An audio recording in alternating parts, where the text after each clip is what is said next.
قائل کر کے ان کو اپنا ہمنوا بنا کے ظلم کی شکلوں کے خلاف اٹھ کر کھڑا ہونے کی کوشش کی جائے، لوگوں کی ذہنی تربیت کی جائے، لوگوں کے اخلاق اور کردار کو سنوارا جائے، یہ جہاد فی سبیل اللہ دعوت اللہ کی صورت میں سامنے آتا ہے۔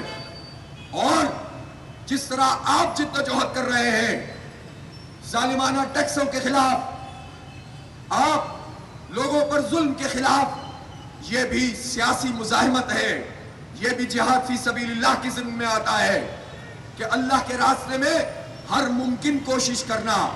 لیکن ہم نے یہ طے کیا ہے کہ مسلمانوں کے معاشرے میں فساد نہیں پھیلایا جائے گا، فتنہ پروری نہیں کی جائے گی، انتشار نہیں پھیلایا جائے گا، فتوے بازی نہیں ہوگی، قتل و مقاتلہ نہیں ہوگا، بلکہ لوگوں کو قائل کر کے رائے عامہ کے ذریعے انقلاب لانے کی کوشش کی جائے گی، برسر زمین کام کیا جائے گا، حق کو بیان کیا جائے گا، اور اس کی بنیاد پہ نوجوانوں کو خاص طور پر منظم کیا جائے گا، ماں بہنوں کو اکٹھا کیا جائے گا۔ یہ جماعت اسلامی کر رہی ہے اور اس پر پوری یکسوئی ہونی چاہیے۔ ہمارا درس قرآن ہو، جو یہاں کا دھرنا ہو، یا پھر کوئی کیمپ لگانا ہو، یا انتخاب لڑنا ہو، یا تربیت گاہ ہو، یا تنظیمی اجتماع ہو، یہ سارے کے سارے اسی کام کے لیے ہیں۔ اس لیے کہ فردن فردن جو لوگ کام کرتے ہیں وہ بکھر جاتا ہے۔ اجتماعیت میں اللہ نے برکت رکھی ہے، شورائیت میں اللہ تعالیٰ نے برکت رکھی ہے، اسی لیے جماعت اسلامی ہے، اجتماعیت ہے، اور اس اجتماعیت پر انشاءاللہ اللہ کا ہاتھ ہے۔ اور اس ہاتھ کے نتیجے میں ہم اپنے آپ کو جب اس اجتماعیت کے سپرد کرتے ہیں تو اپنا بوجھ بھی کم کر دیتے ہیں۔ اس لیے یہ سارے کام ہمارے اسی اسکیم کا حصہ ہیں۔ اللہ کے خاطر کریں، دھرنا بھی دیں تو اللہ سے اجر کے خاطر کریں، تو یہ دھرنا بھی آپ کا عبادت بن جائے گا۔ یہ ہے ہمارا سادہ سا دین، جس کو لوگ مشکل بنا دیتے ہیں، فرقوں میں بانٹ دیتے ہیں، مسلکوں کی لکیر کھینچ دیتے ہیں، قومیتوں میں تقسیم ہو جاتے ہیں، اور قوم پرستی شروع کر دیتے ہیں، ایک دوسرے سے نفرت کرنے لگتے ہیں۔ نہ قوم سے محبت کرنا برا ہے، نہ قوم کو کچھ دینا اور نفع پہنچانا غلط ہے، لیکن ایک قوم کی بنیاد پر دوسری قوم سے نفرت کرنا یہ تعصب ہے، اور رسول پاک صلی اللہ علیہ وآلہ وسلم نے اسے اپنے قدموں تلے روندا ہے۔ میرے ساتھیوں، میں نے یہ سب باتیں کیوں کی ہیں؟ اس لیے کی ہیں کہ دنیا کی کوئی چیز بھی آپ کے اندر وہ جذبہ نہیں پیدا کر سکتی جو سپردگی آپ اللہ رب العالمین کے حضور پیش کرتے ہیں، تو جو جذبہ اس سے پیدا ہوتا ہے، اسی جذبے سے سرشار ہو کر آپ اس دھرنے کو آگے بڑھائیں گے اور اس کو پڑھاتے چلے جائیں گے انشاءاللہ۔ تیار ہے کہ نہیں تیار ہے؟ تو ہمارے پاس سارے آپشن موجود ہیں۔ بال حکومت کے کورٹ پہ ہے۔ کل 3 بجے انہوں نے ہماری کمیٹی کے ساتھ میٹنگ رکھی ہے۔ ہمارے نزدیک اس بات کی کوئی اہمیت نہیں ہے کہ میٹنگ یہاں ہوگی کہ یہاں ہوگی، پیچھے ہوگی کہ کسی دفتر میں ہوگی۔ ہمارے نزدیک ایشو یہ ہے کہ ہمارا مسئلہ حل کرو، ہمارے گھروں کا مسئلہ حل کرو، ہمارے بجلی کے بم ہم سے ہٹاؤ، بجلی سستی کرو، جتنی لاگت ہے اتنی بجلی دو، تنخواہ دار کا نیا سلیب ہمیں قبول نہیں ہے۔ ہمارا مسئلہ یہ ہے کہ آئی پی پیز کو لگام دو، ہمارا مسئلہ یہ ہے کہ اپنی مراعات چھوڑو، جھوٹ مت بولو، کسانوں کو حق دو، مزدوروں کو حق دو، تاجروں اور صنعت کاروں کو حق دو، ملک کا پہیہ چلنے دو، پاکستان کو آگے بڑھنے دو، ہمارے نوجوان کا مستقبل ویران مت کرو۔ ہم اس لیے یہاں پر ڈٹ کر کھڑے ہوئے ہیں۔ انشاءاللہ یہ حق لے کر اٹھیں گے، اور کل انشاءاللہ کراچی میں دھرنا شروع ہو رہا ہے۔ لاہور والوں کا اعلان ہو سکتا ہے میں 1-2 دن میں کر دوں۔ لوگوں کو قائل کر کے ان کو اپنا ہمنوا بنا کے ظلم کی شکلوں کے خلاف اٹھ کر کھڑا ہونے کی کوشش کی جائے، لوگوں کی ذہنی تربیت کی جائے، لوگوں کے اخلاق اور کردار کو سنوارا جائے، یہ جہاد فی سبیل اللہ دعوت اللہ کی صورت میں سامنے آتا ہے۔ اور جس طرح آپ جدوجہد کر رہے ہیں ظالمانہ ٹیکسوں کے خلاف، آپ لوگوں پر ظلم کے خلاف، یہ بھی سیاسی مزاحمت ہے، یہ بھی جہاد فی سبیل اللہ کی ضمن میں آتا ہے کہ اللہ کے راستے میں ہر ممکن کوشش کرنا۔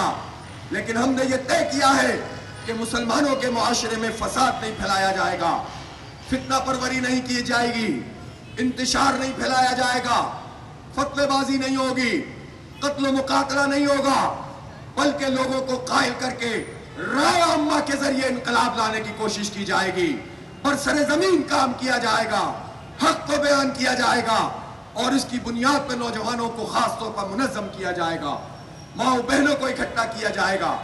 یہ جماعت اسلامی کر رہی ہے، اور اس پر پوری یکسوئی ہونی چاہیے۔ ہمارا درس قرآن ہو، جو یہاں کا دھرنا ہو، یا پھر کوئی کیمپ لگانا ہو، یا انتخاب لڑنا ہو، یا تربیت گاہ ہو، یا تنظیمی اجتماع ہو، یہ سارے کے سارے اسی کام کے لیے ہیں۔ اس لیے کہ فردن فردن جو لوگ کام کرتے ہیں وہ بکھر جاتا ہے۔ اجتماعیت میں اللہ نے برکت رکھی ہے، شورائیت میں اللہ تعالیٰ نے برکت رکھی ہے، اسی لیے جماعت اسلامی ہے، اجتماعیت ہے، اور اس اجتماعیت پر انشاءاللہ اللہ کا ہاتھ ہے، اور اس ہاتھ کے نتیجے میں ہم اپنے آپ کو جب اس اجتماعیت کے سپرد کرتے ہیں تو اپنا بوجھ بھی کم کر دیتے ہیں۔ اس لیے یہ سارے کام ہمارے اسی اسکیم کا حصہ ہیں۔ اللہ کے خاطر کریں، دھرنا بھی دیں تو اللہ سے اجر کے خاطر کریں، تو یہ دھرنا بھی آپ کا عبادت بن جائے گا۔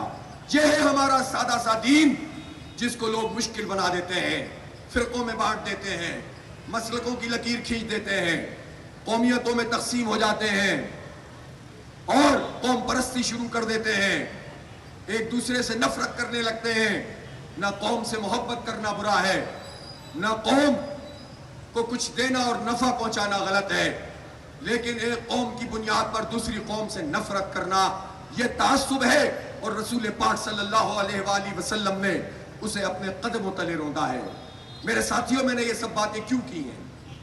اس لیے کی ہے کہ دنیا کی کوئی چیز بھی آپ کے اندر وہ جذبہ نہیں پیدا کر سکتی جو سپردگی آپ اللہ رب العالمین کے حضور پیش کرتے ہیں، تو جو جذبہ اس سے پیدا ہوتا ہے، اسی جذبے سے سرشار ہو کر آپ اس دھرنے کو آگے بڑھائیں گے اور اس کو پڑھاتے چلے جائیں گے انشاءاللہ۔ تیار ہے کہ نہیں تیار ہے؟ تو ہمارے پاس سارے آپشن موجود ہیں۔ بال حکومت کے کورٹ پہ ہے۔ کل 3 بجے انہوں نے ہماری کمیٹی کے ساتھ میٹنگ رکھی ہے۔ ہمارے نزدیک اس بات کی کوئی اہمیت نہیں ہے کہ میٹنگ یہاں ہوگی کہ یہاں ہوگی، پیچھے ہوگی کہ کسی دفتر میں ہوگی۔ ہمارے نزدیک ایشو یہ ہے کہ ہمارا مسئلہ حل کرو، ہمارے گھروں کا مسئلہ حل کرو، ہمارے بجلی کے بم ہم سے ہٹاؤ، بجلی سستی کرو، جتنی لاگت ہے اتنی بجلی دو، تنخواہ دار کا نیا سلیب ہمیں قبول نہیں ہے۔ ہمارا مسئلہ یہ ہے کہ آئی پی پیز کو لگام دو، ہمارا مسئلہ یہ ہے کہ اپنی مراعات چھوڑو، جھوٹ مت بولو، کسانوں کو حق دو، مزدوروں کو حق دو، تاجروں اور صنعت کاروں کو حق دو، ملک کا پہیہ چلنے دو، پاکستان کو آگے بڑھنے دو، ہمارے نوجوان کا مستقبل ویران مت کرو۔ ہم اس لیے یہاں پر ڈٹ کر کھڑے ہوئے ہیں، انشاءاللہ یہ حق لے کر اٹھیں گے، اور کل انشاءاللہ کراچی میں دھرنا شروع ہو رہا ہے۔ لاہور والوں کا اعلان ہو سکتا ہے میں 1-2 دن میں کر دوں انشاءاللہ۔ تو یہ دھرنا اور دھرنے انشاءاللہ پاکستان کو انشاءاللہ اس مشکل سے نکالیں گے اور امید کا پیغام بنیں گے۔ بہت بہت شکریہ۔ وآخر دعوانا ان الحمدللہ رب العالمین۔